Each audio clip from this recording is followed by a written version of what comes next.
Live from Bates Motel, this is Derailed Trains of Thought.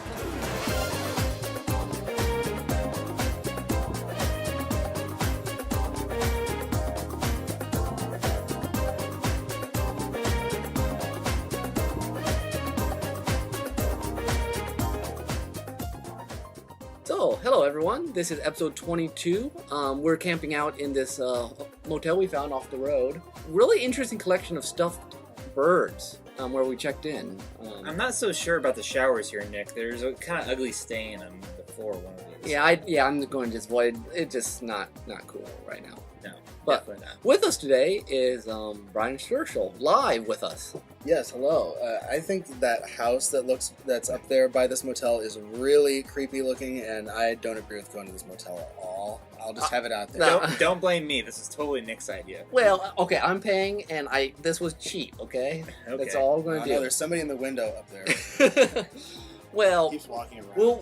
I'll take the first watch of the. I'll take the first watch of the night. If you hear someone scream, we can go leave. All right. Not help. Assuming it's not you. I suppose it's better than the hotel I stayed at out in the desert near the Mexican border. They had like some drug party or something. Mm-hmm. There's a lot of violence. There's a lot of violence. Yeah. Anyways, but welcome. This is our 22nd episode. I said that already. We told you in episode 20 that we were going to start shaking things up, and we are keeping true to that. So we're going to start with actually cinema selections first today.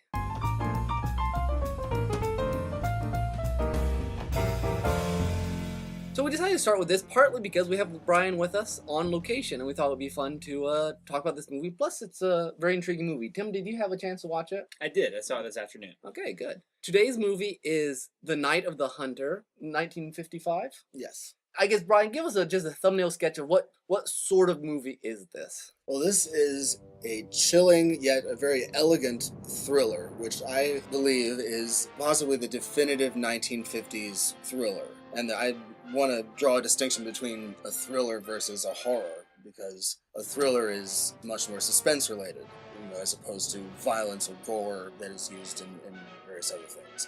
And what you have is an amazing combination of many different aspects of filmmaking that have lived very well on to this day. And it wasn't when this movie was really released that it had such a great reputation that it does now.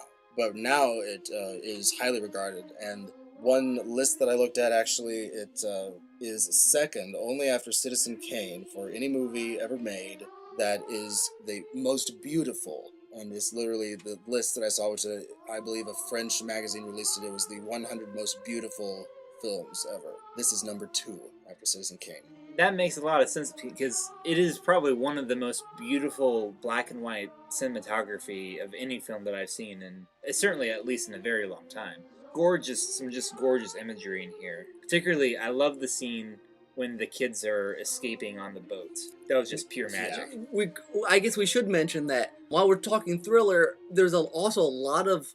It's hard to box this movie in. That it's told from kids' point of view, largely. Mm-hmm. And there's a lot of... I guess I heard the word idiosyncratic somewhere describing this film. That there's just lots of interesting little things that set it apart from your normal movie. It's an expressionist film. That would be one way that I would describe it.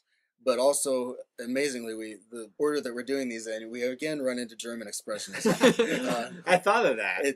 Did you recognize maybe some of it? You got the heavy symbolism on the knife constantly, and the fists, the love, and a lot of it even goes down to the way that rooms are. The way that you look at the rooms in the house, how like in the attic, or not the attic, but whatever that room is where that the one matrimony bedroom scene. Oh yeah, where it looked like there was this big point at the top of the room, like a temple-ish kind of room, and this was a very normal house, but just the way that, especially the way that the cinematographer worked with light and the use of shadow in the photography. I mean, and I genuinely can say photography in this movie.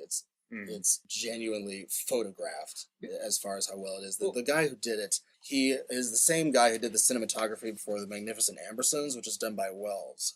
And he said that only 2 directors truly understood how to work with light and the importance of light. And those 2 people were Orson Welles and Charles Laughton, who is the director of this movie. It's the only movie that he ever directed in his time.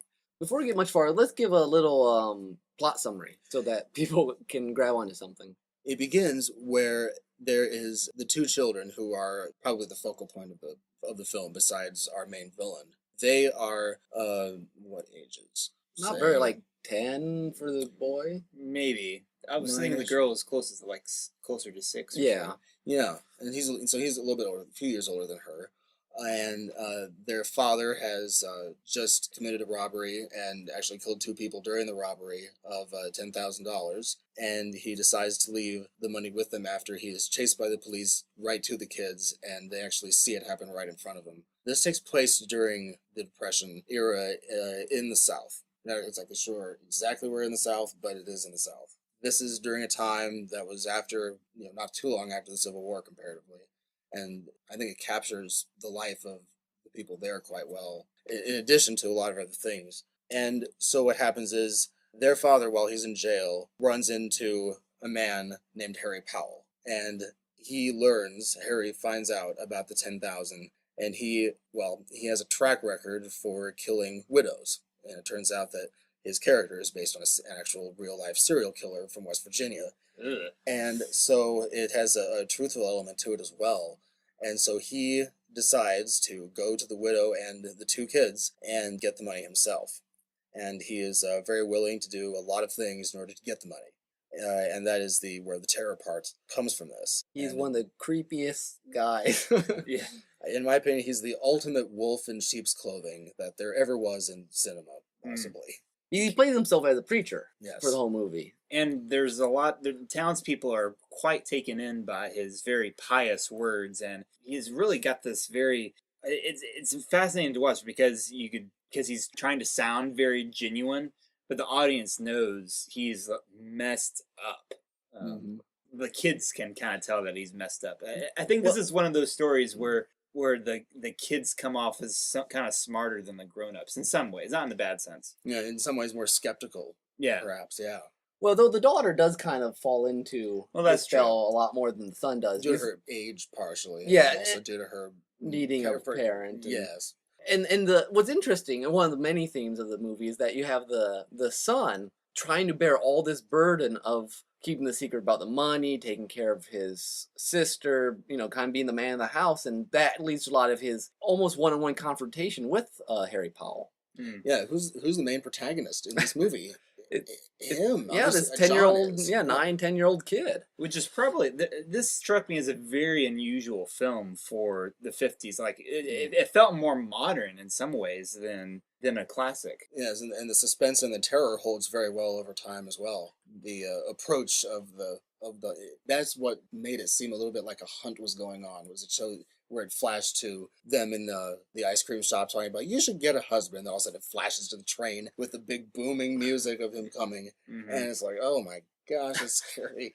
And even that, and it has that build, and then there is an actual hunt, for lack of a better term, and the kids are put through a lot, and it's an amazing story. And this was actually based on a novel from 1953 by Davis Grubb. So the movie was released only 2 years afterwards, and so it looks like Lawton really picked up on the book, which it did win it was up for a lot of awards and did actually win a couple of awards at that time it was released. The book or the movie? The book. Okay. And so Charles Lawton was able to grab onto the book and then make the film. Talking about Harry Powell's thing on his fingers, on his knuckles, he's got the letters for love, and then on the other hand, the letters for hate. And he has a story that goes with it, like as part of his preacher guise for this battle between love and hate. How did you interpret that? H-A-T-E. It was with this left hand that old brother Cain struck the blow that laid his brother low. L-O-V-E. You see these fingers, dear hearts, these fingers has veins that run straight to the soul of man. The right hand, friends, the hand of love. Now watch and I'll show you the story of life. These fingers, dear hearts, is always a warring and a tugging one again to other. Now watch 'em. Old brother left hand Left hand hates a fighting, and it looks like love's a goner. But wait a minute. Wait a minute. Hot dog loves a winning. Yes, sirree. It's love that won. And old left hand hate is down for the count. Did you notice the part where he says that he was worked out a religion Between him and God. Yes, between him and God, and it's his, and it's not necessarily everyone else's. And No. so he lives by his own, obviously, lives by his own form of what he's worked out in his Well, head. that's the thing. He plays a preacher, but the thing is, it's not that he's faking it. He actually talks to God. I mean, Yes. at least he thinks he does. Mhm. Mm-hmm. You know, he just stop and look up and like, oh, I know you don't mind the killings. There are all kinds of killings, but you can't stand these women folk. Mhm. It's just within like 5 minutes of the film, you suddenly you get this deep like this guy is messed up. Yeah. Yeah, more than definitely psychopathic, but in a way that's controlled. Maybe he sort of goes, I think, between psychopath and sociopath at times in order Yeah. to get what he wants, because that's the most of anything. And the part where John Harper says, "Does he never sleep?" And part of that is from the book, actually, I guess, is that he stayed up at nights hunting them down, Yeah. and that was how much of a hunt it was for him. It's very appropriate. The book is named the same title. Yeah. It's extremely appropriate creature of the title night. both ways. But go ahead with your hate love. Well, it just seemed to me that it was interesting, especially the way when he's telling his story with his two hands and he's grappling his hands together, talking about their internal struggle. It almost seems to be a sense of his struggle with himself. Yes. Not necessarily that he's trying to be good in any kind of way, but the way that he uses both love and hate to get what he wants, putting on a front of love, but that usually succumbs when he gets mad enough to this very, very hateful, spiteful persona. Mhm. Which is just talking about him getting mad. It's very interesting. There's only like two or three times in the whole movie where he actually shows anger. I mean, he's one of those villains that he just kind of stays calm the whole time, and when it breaks out, you're like, ah. Yeah, that's what- Yeah. I think that's what's called a brooding terror. Yeah. Perhaps he encompasses that very well, and But you have to. I mean, it looks like he kind of has those droopy eyes, and he looks kind of like he's, not. He's a pushover in what he kind of a looks like. sheepdogish look, Yeah. almost, and then sometimes when his eyes give that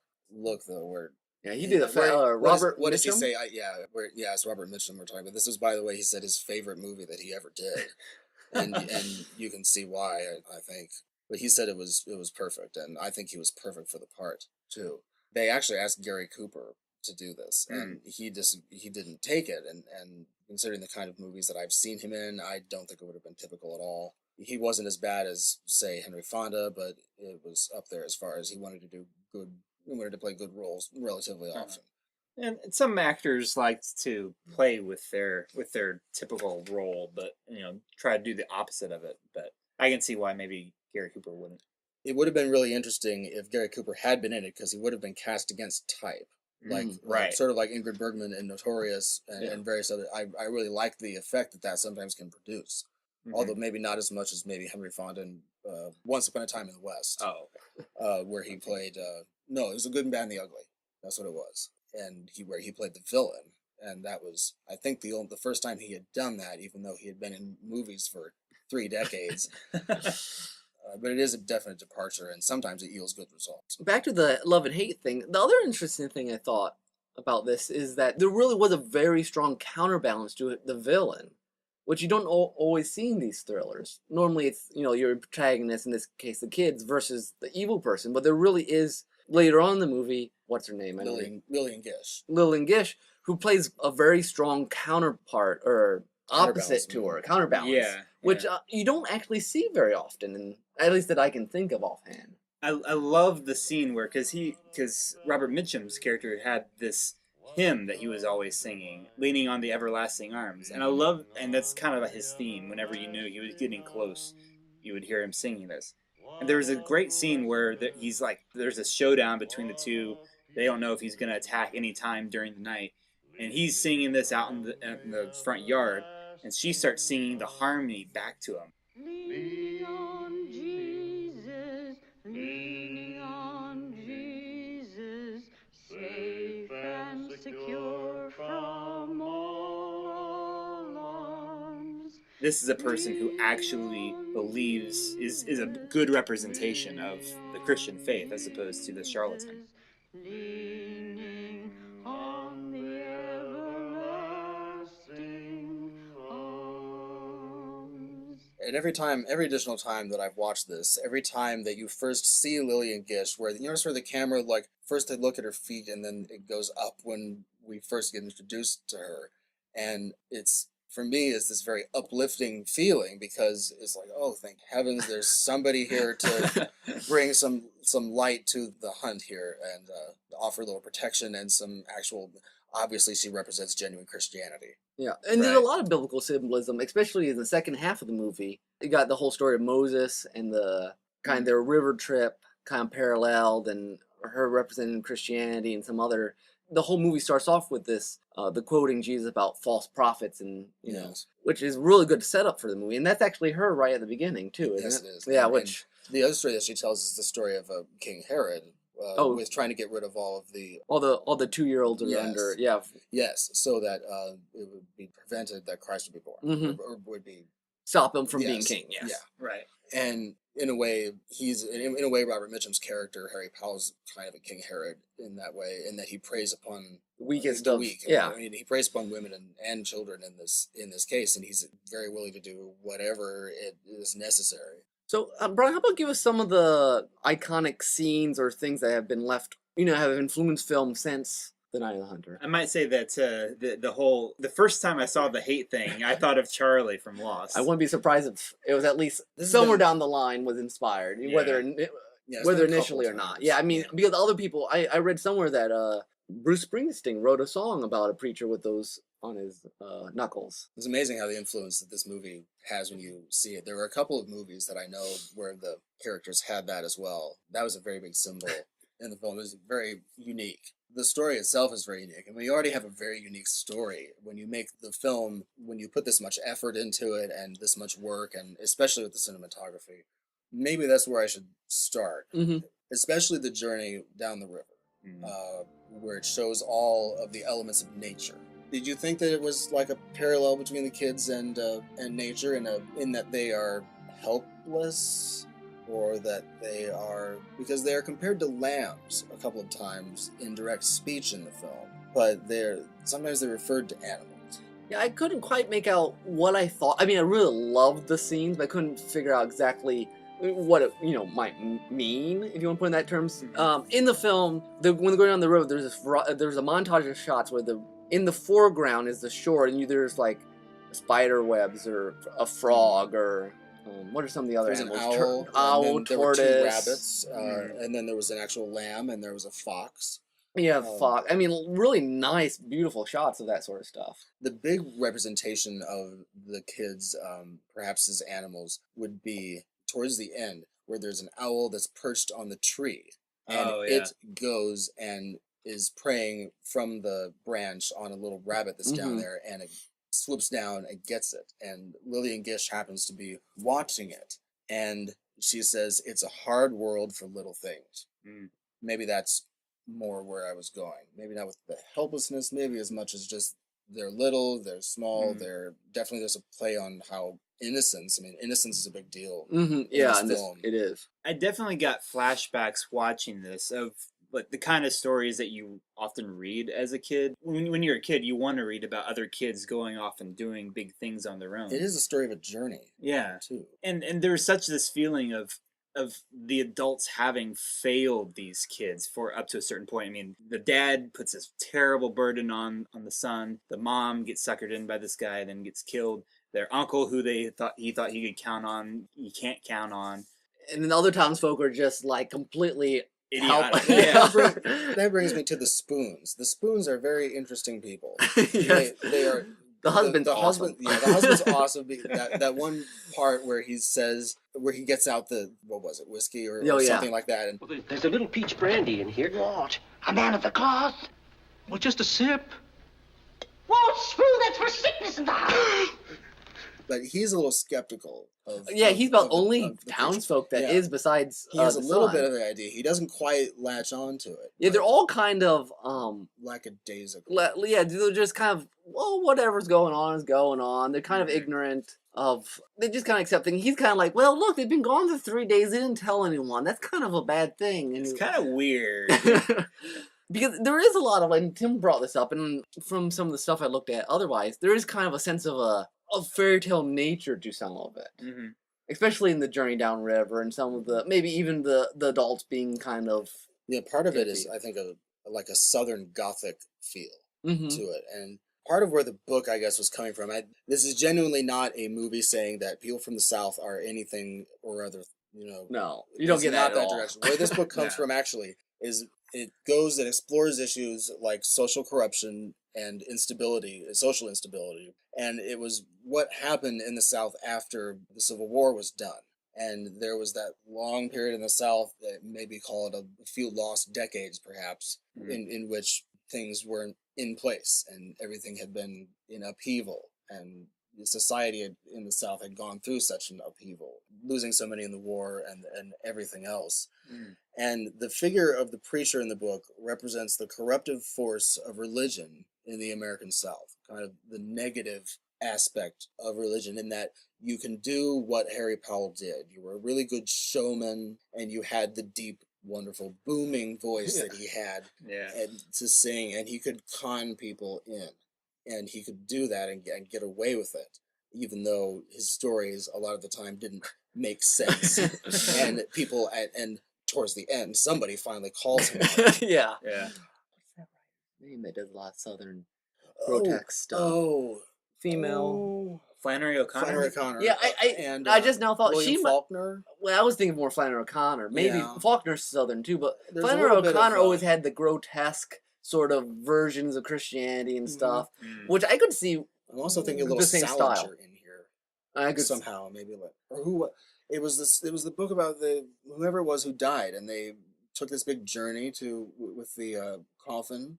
I believe that was Salinger, but that took I don't place remember that one, took but it might place in be. the South, and that Okay. was. I'll have to look that up.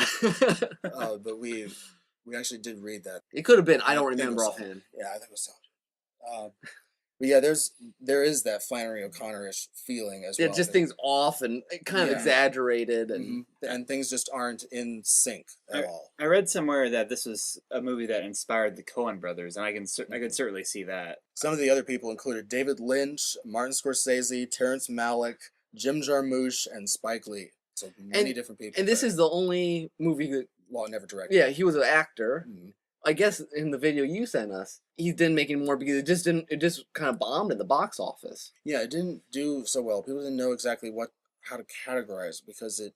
I don't know how to Well, categorize it. Yeah, it's definitely it took a lot from the German expressionist films of the 1920s. Like a lot of them were Nosferatu, even Metropolis, and Fritz Lang, and those directors, F.W. Murnau, maybe even a little bit of Sunrise of Two Humans, a little bit. There was just that German expressionist edge, and the movie has a little bit of like a river flow to it too, and it has maybe at times like a dreamy Yeah, it just kind of aspect to it, ambles from especially when the girl starts doing that little singing number.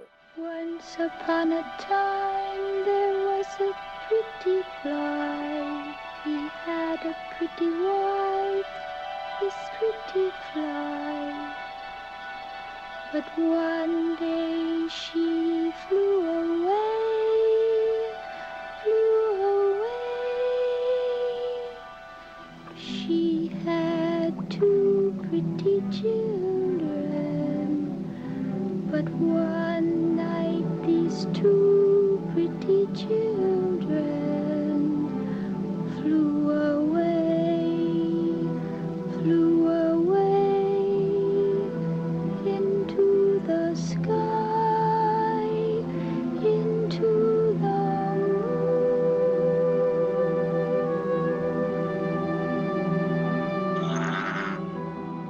It was so appropriate. It just went along with everything else. The And number and I of- thought, that was very smooth. Normally, something like that would not work. The number of musical transitions, like just people singing odd lullaby things for transitions, was, Yeah. and they all worked and it added this kind of just off feeling, or yeah, it's hard movie to describe quite. I feel like this movie came at a very interesting point in American cinema history because it was right when the production code's time was ending. So I mean, seeing things like a villain is willing to kill little children, a clergy member who is, because that was a big thing for a while, that clergy were always supposed to be presented well in a good light. Right. But there was just a lot of new ideas and a lot of new techniques in this. One of the aspects of German Expressionism, or some of them, are the harsh, angular look of many of the takes, where the camera is, and then how sometimes there's a shadow on somebody, or they're just outside of a shadow. One part that really put an imprint in my brain was when John was telling the story of... It was Like a king? Yes, it was a king who had a lot of gold and put it away safely. And there's the shadow that's behind him, and all of a sudden that hat of Harry Powell comes into there, and it's like, oh my... And it has a huge impact. And clearly Lawton, like Orson Welles before him, who used this cinematographer, these two guys really understood how to use light and shadow. Another part of it was some of the shadows were really bizarre. The way that the one room peaked up at the top, or the way that the house, where they put the camera in relation to the house, when he's outside the house after all that has happened with the widow, and he is like, children outside and it looks like he's in the foreground, and the house is a little bit to the side of him, and it just looks like a wolf ready to come to the pig's house and knock on the door. He has that much sinister power. The dialogue is interesting, how it's stylized, for sure, especially Lillian Gish's character. Everything she says practically is a stylized lesson about life. Yeah. or she's very lyrical. Yeah, if you're going for realism, this is not the movie to watch. No, it's surrealist, for sure. On and the other, expressionist more than it's surrealist. Yeah, but at the same time, even despite all the crazy cinematography tricks, to a certain extent, it's scary because it's so understated. Just the way that he appears in the house, and it's... Him staying at the top of when he's at the basement, he's talking to him down the basement, and they're just talking. Yeah. But it just, like, if he comes down, something bad is going to happen. And it's not like they overdo it with the musical overtones. No, I mean, it's probably one of the most underplayed, that sort of thriller I've watched. Modern movies tend to push the music a little more, some of the close-up scary shots of the person's face or something. Mm-hmm. But yeah, you're right, it's very underplayed, but just as creepy and like, ugh. It does it. It makes it even feel a little bit more creepy due to it makes you think about it. Mm-hmm. And that's what some movies, in order to give you that much, it made you think about it. Just like if you watch Psycho, I mean, there's very little that's actually shown. However, in the Russian constructivist way, that is all those quick clips one after the other, showing all of the flailing that's going on and the struggle and the music, Bernard Herrmann music with the screeching violins, but at the same time is making you think. It's so much more dramatic because it has you exactly where Hitchcock wanted to. Yeah. And Lawton, most of the time in this film, has you right where he wants you to anyway, throughout as well. So we're running against our time limit probably for this. Yeah. So Brian, you want to go ahead, and that was actually a pretty good summary, but do you have a summary for us? This sharp and edgy suspense thriller is a unique gem of the cinematic world, and it set precedent for much of the thriller genre, even all the way to today, considering Robert Mitchum's extremely amazing performance. Fabulous. Fantastic. Go check it out. Yes, it is completely worth it's only an hour and a half. Yeah. But 93 minutes. It crams a lot in it. Yes, and there is a release right now, a Criterion released a version, and it's very tip-top. It went through a restoration like many great films did during the 1990s.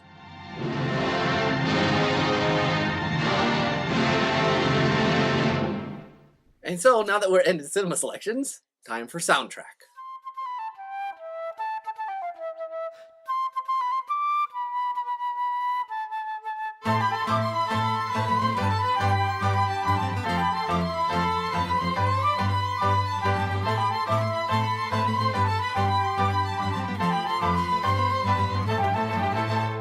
Alright, so going on with my Maze Dude Palooza, which if you do not like, just email me and I'll stop. But until then, in honor of Halloween and scary movies and thrillers and our story school coming up, I picked Maze Dude does some creepy sort of songs. And this one's called Minotaur Nightmare, remix from God of War. I guess the story behind this, he was making it one night and his girlfriend was sleeping and apparently heard the music through his headphones and had nightmares. Wow.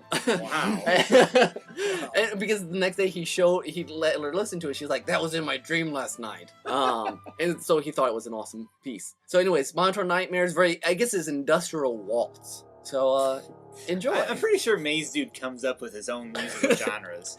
I think that's true. But, enjoy if you can.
Welcome back. Hopefully you're not scared or hiding up in a closet upstairs because you can't get out of the house if you do that. Is there anyone still out there? I hope so, because we're still at Bates Motel. I'm still not feeling any more comfortable about this place.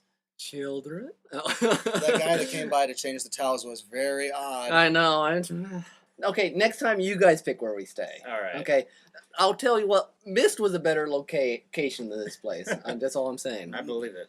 mean, if you go get a motel, at least get those with the cords that can like vibrate the bed, like on X-Files.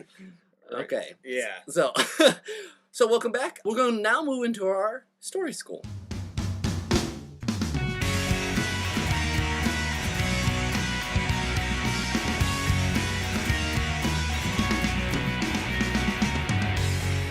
All right, so part of the reason we switched things around today, besides having Brian here with us live, is our story school this time is about horror, fear, that sort of idea in fiction and storytelling. Kind of a wide open subject. I guess I'll just mention straight up, I don't much care for horror films. I don't either.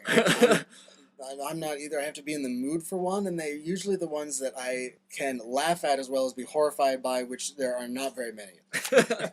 Now, I will say, like, some people really enjoy being scared, which I don't understand. My sister, when she was, like, in high school, loved going to scary movies, being scared. Of course, then she couldn't walk from the theater to her car without, you know, someone else being with her, and they'd scream when, you know, anything would move. So I don't know why that was fun. Yeah, that's never been... I mentioned here before that movies could scare me pretty easily as a kid. I know the first time my parents tried to show me Star Wars and I was like 6 or 7, I would not finish Empire Strikes Back. I was just so petrified that... Of course, then years later I saw it and it was awesome. But I think the first movie that really kind of helped me appreciate scary things, that was kind of my... Your stepway, your gateway drug? Gateway, I suppose, was probably Raiders of the Lost Ark. I mean, I certainly closed my eyes through the whole Ark bit. But after that, I felt like I could take on more stuff. Come to think of it, I remember Temple of Doom actually doing quite a bit to me. It was all about the heart thing. Yeah. Always the heart thing. The whole human sacrifice. No, I'll tell you what, I watched when I was young, Princess Bride. I could not watch it for years after because of the torture machine. Yeah. For my, now it's just hilarious. But back then, it was like, it like scarred me. Like, oh, that's horrible, I can't believe it. There are still movies that creep me out as a kid that I still have problems with today. The Little Mermaid is actually one of them. Ursula is scary, man. Like, she still creeps me out. And the other one that I've actually never gone back to see was Willy Wonka and the Chocolate Factory. You know what? The blueberry used to freak me out. Oh, for me, it was the tunnel. Okay, the tunnel, yeah. It was the psychodic tunnel of who knows what. I did not. Yeah, I don't remember that moment in particular, but I've heard about it. Yeah, with all the rhymes that Gene Wilder there is was no doing. earthing way of knowing in which direction we are going. Yeah. You can put that in there, right there. Plus the fact that all these kids are getting like killed off in this candy factory. Sucked into pipes and falling down chutes. I have this theory that writers who can write really disturbing things simultaneously can write really whimsical things. Roald Dahl is a perfect example of this. Mm-hmm. Like, some of this stuff is very whimsical and childish. Some is just freaky. Miyazaki can do that sort of stuff. That's where true, you'll have very beautiful things, then you have like No Face, which is just creepy. Yeah. And I think there's a certain level of a certain type of imagination that can just push the boundaries on both ends. Mm-hmm. This kind of visceral reaction to both good and bad things. I think Stephen Moffat is very much the same way too. Head writer in Doctor Who. I mean, he can write some of the most just eccentric, zany kind of moments, but then he also taps into your childhood fears like few other writers can. And I haven't read much Stephen King, but I hear he's very good at doing the very primal fears. I haven't watched actually any of his movies either. Yeah, I've never been a Stephen King fan. I've seen a couple of Stephen King's movie adaptations. Yeah. And one of them being Misery, which I actually did quite like that one. Did you happen to? I have not seen that. No, I saw. It was quite good. In that it would go from whimsical in the way that the antagonist is played by Kathy Bates, and she's wonderful at it. And what happens is her favorite author is taken off a road in a snowstorm, and she rescues him. And he has 2 broken legs, and she makes him stay there. Nobody knows where he is. She doesn't tell anyone, and he can't... And she's crazy. And she turns out being completely crazy, but she always, when she's doing all these things to him, when he's trying to get out of there and refuse everything, she has this whimsical attitude about it all, and that's the whimsical combined with terror.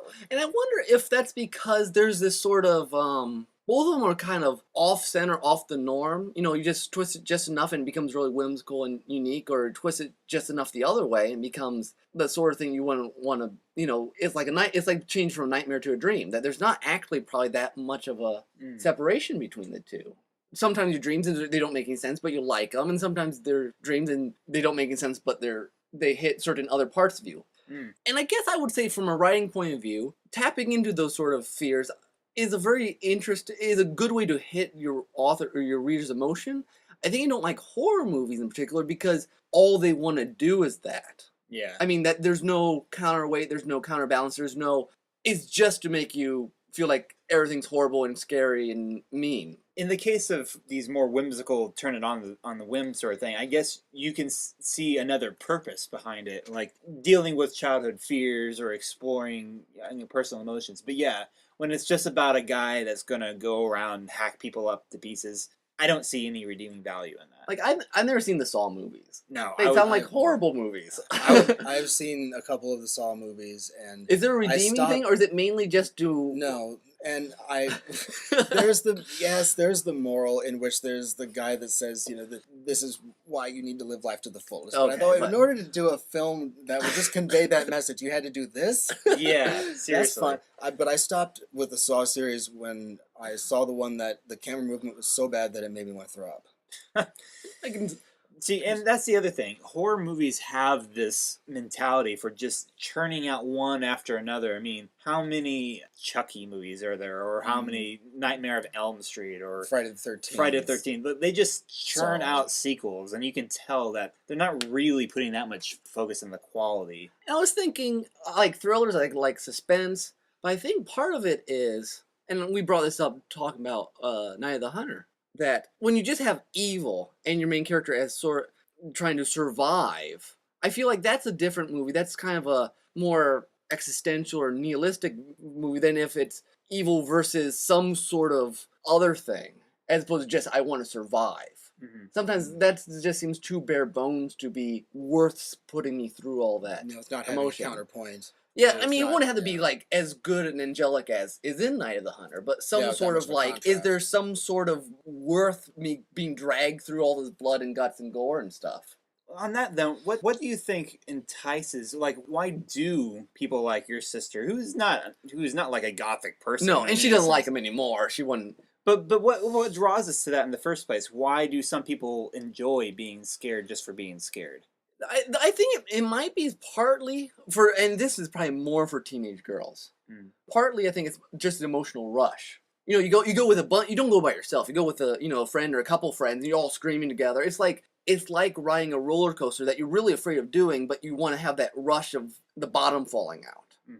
No, I'm not sure which chemical in the brain it is. Maybe adrenaline. It's probably related to that. And in the same way, movies that are just plain horror, just upfront all of the time horror, they're in a way kind of like a drug, in that I remember reading a story in which they were doing screenings of The Wizard of Oz. And there were obviously lots of children in the audience that they have there to make sure that, because obviously this was a movie that was relatively geared towards children, at least part of it. And of course, what happened is they showed the more longer scenes in which the witch is there, and she's basically, you know, she has her in the castle by this point, and the hourglass, I think, is going as well, and she's telling Dorothy all these explicit ways in which she's going to kill her, and like, and how bad it's going to be, and how obviously she had a very great deal as an actress of scare going for her. And children in the late 1930s were not prepared for this. They simply were not prepared for this. They were running out of the theater crying. Oh, man. And so our tolerance, that's where it comes in as a drug, kind of. I mean, we're not, Wizard of Oz doesn't do anything for me anymore. We need to go to Saw. Yeah. And the thing is, people like watching the B-horror movies. They do it almost as they don't do it because they're scared, but they do it to laugh at. Part of it is a diversion. And having seen Evil Dead, I mean, that's a part of it. That's pure diversionary fun. In a way, it's not even really gory, is it? Not that I remember. It's just funny. Yeah, it's just off kilter. It's just like it's like a macabre humor kind of. Yes, it was a fight, or not a fight, but a sort of one-upness between the director of Evil Dead and another director who did horror films whose name I can't remember, but they were trying to do the ultimate film like this, where it was an entertainment horror thing together, and it gelled really well. Those do. And I think those kind of movies are in short supply. A lot of people try to make them, but they just don't come off as well or as original or something. Now, why do you guys think that we all tend to like suspense better? What is it about suspense as opposed to more strict horror that we like? Because they're all along the same lines. I would go to one of Hitchcock's old sayings, and you're probably familiar with this, Brian, where he compared one time the difference between cinema surprise and cinema suspense. Where surprise is two people are sitting at a table, a bomb goes off just suddenly without any warning. That's a surprise. It's a shock. You're like, I can't believe that just happened. Suspense is you have two people sitting on the at a table talking. There's a bomb under the table, and you show the audience that the bomb is there. Suddenly, the audience is having a hard time paying attention to what the characters are saying because they're like, "Run, people! There is a bomb under your table." And they're in suspense, trying to figure. There's this tension to see what is going to happen next. It's better storytelling. It lasts longer, and it's, I think, more fulfilling. It is, and suspense has always done it much more for me than for horror. And having seen almost every film that Hitchcock, or at least everything that's been released that he's done, having seen it's all about having you suspended in that position, not with this big surprise, but sometimes it's a blatant countdown. In 1936, he did a film called Sabotage. Have you seen that one? I don't think so. It's one of his best ones that he did before he came over to the U.S. and it's extremely good. It has an actual bomb, and it works extremely well. It's actually based on a book called Secret Agent, which was written by Joseph Conrad, who wrote Heart of Darkness. Yes, right? he did Heart of Darkness. Okay. Yeah. Okay, yeah, I knew the name. And I like the idea of talking that it's the tension. It is, in many ways, emotions in suspense, and especially in movies, sometimes the expectation is always worth more than the fulfillment in many things in life. And to have that kind of dragged out. But I guess the difference is sometimes you have the suspense, but at least you have this sort of safety knowing that you're never going to see this horrendous thing, maybe. You're hopeful that it's not going to be like completely graphic. You feel like there's at least some hope of getting out of it. Yeah. As opposed to I think some of the more, and again, I'm not speaking from experience, some horror movies, I think they'll give the suspense and then they'll actually go all the way through with it, which I guess is a good shock, but you want suspense to have some sort of worthwhile. Yeah, maybe. I mean, you can go through with it sometimes. I was trying to think. I had an idea of something where like, don't do it, and then they did it, and you're like, but then it plays well in the movie. But I don't remember my example. Something that's probably closer to true. Well, not real horror, but you were talking about camera movements in the Saw movie. Cloverfield has a lot of has that sort of thing, but it's a lot of this running away and kind of gore, and it doesn't go over the line for me necessarily. But I think I like it because it's a very personal story. And you had a hope that they could get through it. And they didn't. Yeah. I mean, there's a bittersweet ending. Yeah. It's about as sad as you get with me still really liking the movie. Mm-hmm. I mean, it was in New York. You figured it's a big city. Surely these people can get away from this thing.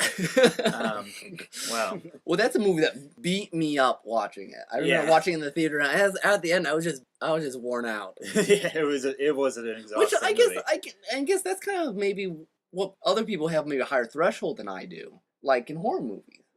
I don't have a particularly high threshold. Well, and I think though that again that's the problem where, like Brian said, it becomes a drug where you have to become more and more. It has to be more gory. It has to be more violent. There's a tolerance violent. level to just pure horror and suspense. You can do it in so many different ways, and it's so much more complex. In the fact that, I mean, getting back to Hitchcock, he was able to do 7 seasons of Alfred Hitchcock Presents and a few more years of it as the Alfred Hitchcock Hour, and it would be all these different stories, and yet all throughout them there would be that focus and there would be that suspense of, and it wouldn't always be like a twisted plot at the end. There would be something that fooled you some other way.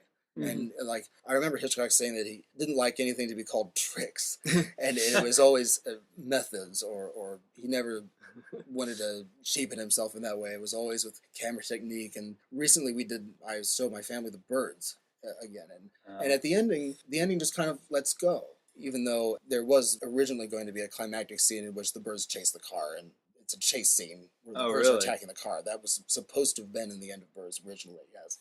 which would have been more climactic. But Mhm. and they still would have escaped. But the escape at the end, it left some of them down because you wanted more of a reason why the birds are doing it. And I thought, well, okay, we can go like a Japanese Godzilla movie and say that the aliens did it. That's half of all Godzilla movies. The aliens did it. Yeah. And that's why. But I mean, that's sort of going back to suspense when you say, well, it was the journey, you see. And sometimes people don't want to hear, yes, it was the journey, you see. No, that's true. The Birds is probably still the most infamous movie in my family's household because we watched it and I wonder how we many were all people half of us were like, "What was the point of that?" Yeah. It was so annoying. And it was based on I believe, Daphne du Maurier novel. I knew it was based on something. Same, I believe she also did Rebecca. Okay. I believe the original Rebecca, which is also Hitchcock. Now, what do you think? I feel like suspense works better generally in movies as opposed to books. Well, I mean, I guess In that sort of, I guess, more visceral style. I mean, it's very visual. Now, true. now, granted, you can do it. I mean, like Edgar Allan Poe does a building thing in a lot of his short stories, like Telltale Heart, where there's, and then it's the same with movies. It spends a lot on the camera shots or the language and writing, and you can really do it if you have this constant. Well, and you use mystery a little bit more probably in writing, like we talked about last episode. Although I guess you could say it's a different kind of suspense because certainly books have that feeling where you gotta get to the next page, you gotta keep reading. That's true. I guess I remember first seeing Jurassic Park, and when I was like 12, Zach was a little younger. My dad and Zach don't, and I didn't particularly do real well with suspense. My dad still has trouble with certain movies. But Zach stood at the back of the theater, ready to walk out for like most of the movie. He got through it. But see, that was the first movie we had seen with that kind of Spielbergian suspense. Are they going to get it? The Raptors are getting in, and you're like, oh no, they're all going to die. I think horror at least depends on the fear of it going badly. Or whatever is usually dying, but and that was one film that kind of got me because that was more than the Birds. That one got me with the end where they get off the island and I was like, oh, what did they do next? I remember being let down as a 12-year-old. The ending. I was concerned about the ending, trying to analyze it. Oh no.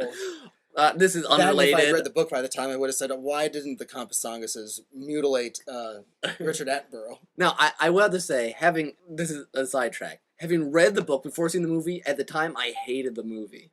Yes, it would have made me hate the movie intensely. Now, I can now see them separately, and I enjoy the movie and enjoy the books. But back then, I just got reading the book. I'm like, this would be awesome. And then it's like, this is nothing like the book. No, there's dinosaurs, but similarity ends there. But that's neither here nor there. Like, I guess I've written some, I guess what you could call horror-esque scenes. Strinfred has that, the mound, which my parents read that. They're like, did you write this thing? It's kind of that tapping into that kind of just completely messed up. It is severely. Well, that might be the only thing I've read of yours that after reading I felt kind of nauseous afterwards. Then I did what I want, and I think it works. Again, for me, I like it in context. It's one thing, but it's not everything. Interesting side note here. My sister Danielle, when she read Strinfred, she admitted to me that she skipped over some of the chapters that featured the madman.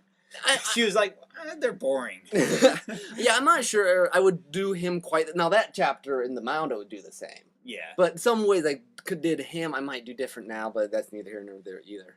It was just a funny reaction to me. Yeah. It's like, insanity is boring. Well, and then like Alkezar, I guess, in the Golgotha. In Gold, he has some aspects of that sort of. But here's another thing I had written down: psychological horror versus physical horror. Explain. Well, physical horror is that gory. Okay, yeah. That you could define somewhere else, but to me, I don't want to watch it. Not because it scares me, because I just don't want to watch it. I don't want to see someone beheaded or beat up or tortured. I mean, that's just painful. But psychological horror, I guess, is closer to suspense, more tapping into that. Yeah. And it's actually probably deeper. Oftentimes, not seeing what's going on sometimes, or maybe just hearing sounds and stuff is more effective. One movie I keep thinking about in the terms of that's on this line between horror and suspense, or is both at least, is Alien, which Yes. I love that movie. It's but actually one of my favorite movies of that genre in particular, in that it has suspense and horror in it, but the horror is exclusive and very compartmentalized. yeah. Mhm. But at the same time, it pulls it off so well, Mhm. and probably because it's filmed in a classical way, I would argue, compared to any of the other in the series or many movies made after it, Yeah. in which it took its time and established everything, Mhm. and then you are in a sense of dread for what, an hour?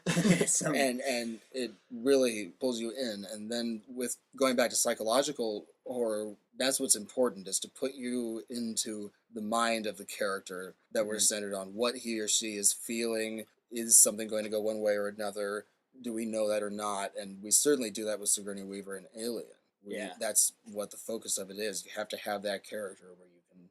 It's good to have many characters in something, but thankfully with horror movies, you get to whittle down and you get to have a character that Yeah. ends up staying, and kind of like Survivor. Before Survivor existed, Yeah. only they get killed. Yeah. No, it's true. And I remember one of my initial reactions to it was thinking, this is not a movie I would normally like. There's a woman that's trapped in this place with this all alone with this monster, and there's creaky things, and this is not the sort of thing I would normally like, and yet I'm loving it. There's a woman being terrorized in her underwear, and yet you are able to handle it quite well. Yeah, yeah. Actually, you know what? I guess now that you start talking like that, I watched the first 7 seasons of X-Files, and they often are on that line of horror. I mean, depending on the episode. I mean, sometimes more sci-fi or more horror, mystery. Or sometimes fantasy. Even. There's some. I mean, it's all over the place. It's all over that sort of between crime to horror to sci-fi. But there's some really freaky ones. Like there's one where they're stuck on a ice base and there's this creature infecting them. They don't know who's been infected, which is basically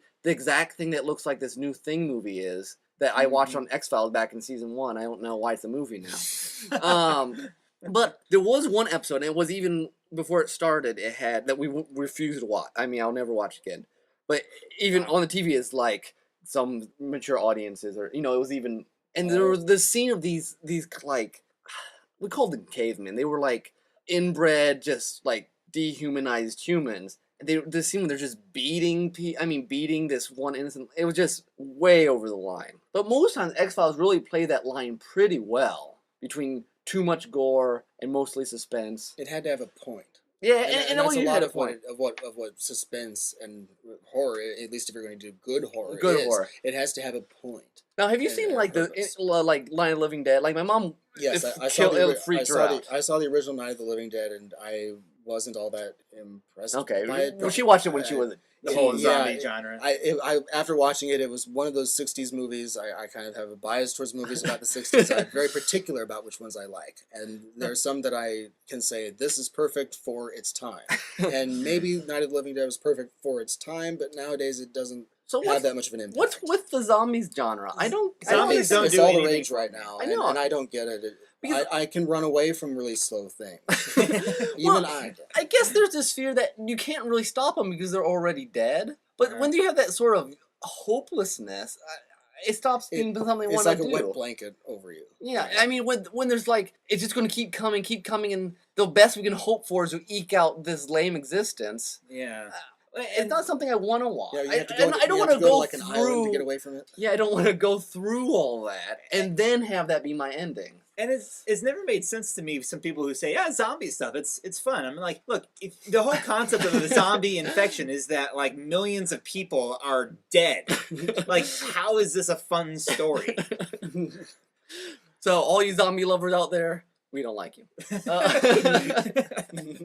Okay, we like you, but we don't understand you. Yeah, yeah. So, have you read Keith's Zombie Story? That's a different take. No, I still need to. I forgot that. So because it's more focused on the survivors and the zombies, so it's not really horror. It's probably a better place to concentrate on if we're going to be in the least bit original with a zombie. Yeah, well, story. that's true. That's true. Yeah, but it's kind of part of the reason why I can't really get as enthusiastic behind Shaun of the Dead as some people do. But that was I saw it once and I thought, that's really original. And at the end of the day, there wasn't much else to grab onto necessarily, and it was a one-off. Yeah, maybe. I enjoyed Hot Fuzz a lot more, but again, that's because I can appreciate the cop genre more than the zombie genre. Okay, we'll finish off. How about just last minute? Any other things that freaked you out when you were a kid? Mine, I had to say, Pinocchio Pleasure Island. Return to Donkeys. yeah. That was messed up. Yes. My sisters still hate Pinocchio. They will not watch Pinocchio. And I'm telling you, was a rough movie. Disney's another example of those very high, whimsical to just terrifying. And I think anyone who can get in the minds of a kid, and this is what Night of the Hunter does really well, that kind of nightmarish feel very quickly changes into Alice in Wonderland. I can see that. I love Alice in Wonderland, but I can see that. I have not rewatched Alice in Wonderland, and I hated it the first there time I was saw a it. PBS version with a Jabberwocky that used to scare me a lot. Like this live dragon Jabberwocky. But For me, actually, it was a never-ending story. When I was very little, but then when I started loving it when it was later. But at the beginning, with all the scary imagery, I can't remember who it was I was talking to about it, but I told them just the title of the movie, and of course they were from about the same age, and he said, "Oh, all the scary stuff with the wolf," and I was like, "Oh, yeah, this right." See, I didn't really think of it that way. I wish I could point to a specific '80s fantasy movie that kind of turned me off of fantasy in general at that age. Because I know I didn't see Labyrinth or Dark Crystal, which I would have been terrified by. yeah, Labyrinth would be that's pretty scary too if you're young. I saw that when I was young. I don't think I understood it. And sometimes that's scary. I think that's Alice in Wonderland sometimes. Just it doesn't make any sense. Yeah, like you're just out, let go. Alice in Wonderland is one of those kids' books that only adults like. The kids don't like it, generally. No, that's probably true. I'm trying to think if there's any other ones that... Well, I guess you can say this for fear, and we all just attested to it. It sticks with you. I mean, those sort of scenes, suspense, horror, whatever on a scale, you don't tend to forget. I mean, it gets pretty deep in. Yeah. Especially as a kid. I can pretty vividly remember some of the nightmares that I had as a kid, or at least the elements of it that really scared me. I remember having one regarding Looney Tunes, which Looney Tunes can be quite violent sometimes, and in a twisted nightmare, it could go quite awry. Cliffs and falling off buildings. Yeah, or even like buzzsaws and speaking of the end of Roger Rabbit. Oh yeah! I I didn't see that till I was in college, and I'm so thankful. No, I saw that I don't think I saw it in the theater, but right when it came out, I know I saw it. It's a kids' movie. It's cartoons. Yeah, and I never thought of Christopher Lloyd the same way ever again. As Doctor, with the eyeballs, the eyes, the eyes. Well, the part that got me was like the red lines going through his eyes, like that's used in cartoons often to show like insanity, and that is really effective. Yeah, it's just pushing things just so much farther. Yeah, just out of normal, what we would call normal. I think I mentioned on here before, but also Honey, I Shrunk the Kids. The image of at some point, aren't they like floating in Cheerios or something? And possibly be eaten. Yeah, possibly be eaten. That's scared me. I had sleepless nights for that. Even from like the trailer, it freaked me out. So I guess if you want to do something suspenseful or horrific, just put something that's off enough, And I guess that's my thing from Mr. and Fred. That whole scene was so rotted out, Which, and going back to Night of the Hunter, I think the preacher character, not only is he kind of a twisted version of a clergyman, but in a sense he's a kind of a twisted version of a father. I mean, I think a lot of us as a kid at some point were scared of our dad. Yeah. He comes back from a bad day at work. He's holding dinner hostage. Oh yeah. That was. I mean, whoever had that as a. That was everybody's great experienced scene. maybe a small variation on something like that. Maybe you have to eat your peas first before you can eat your dessert. But this was, tell me where the $10,000 is, or you won't eat. Well, and it was like it was like the sort of torture you would see in like some sort of spy drama. Is the do this or this will But with Sean Connery and Goldfinger with that laser moving up between his legs, that was and. Games of foot Trebek, and especially with Robert Mitchum's character, I got a lot of Hannibal Lecter feeling coming off.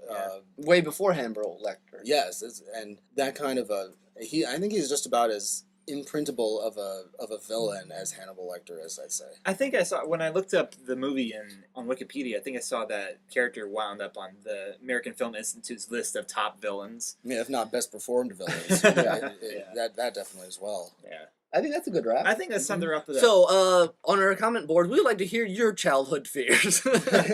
Yeah, and when you're writing your story, use scariness with discretion, please. Don't be scary just for scary's sake, because that's not necessarily helpful. Especially, this may be one last tangent, but I think it's interesting when you look in the Bible how many times it tells us, "Be not afraid." And I was going to bring that up with Night of the Hunter, because that's kind of the whole perfect love drives out fear. Yeah, and faith and love defeat, in this case, almost pure evil. Mm-hmm. Yeah, he's very demonic in lots of ways. Mm-hmm. Mm-hmm. Some food for thought. Tim, well, let's do our contact info. Yes.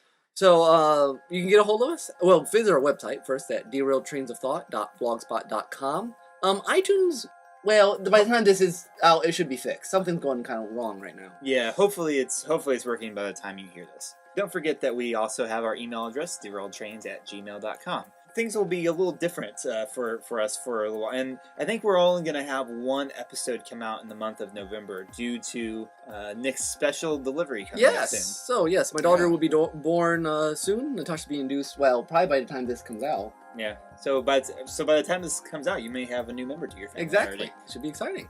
Yeah.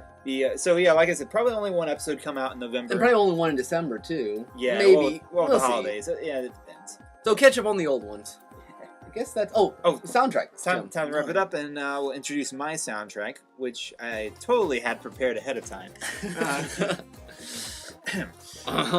This soundtrack, this is from Super Mario World with a bit of Final Fantasy mixed in.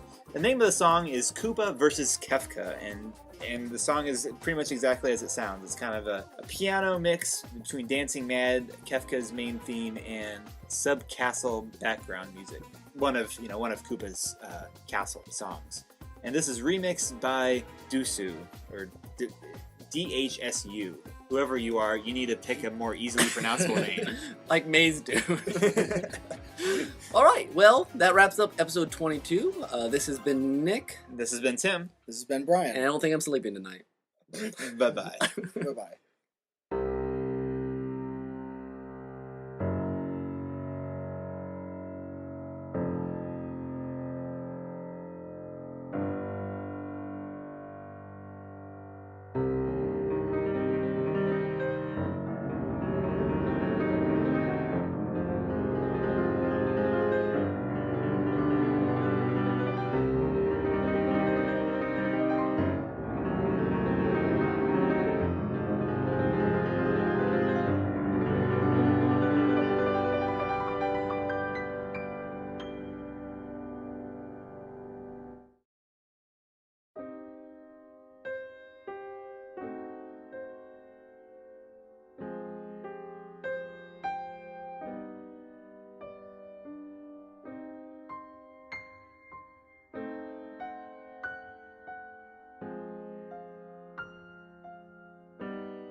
Children. Children.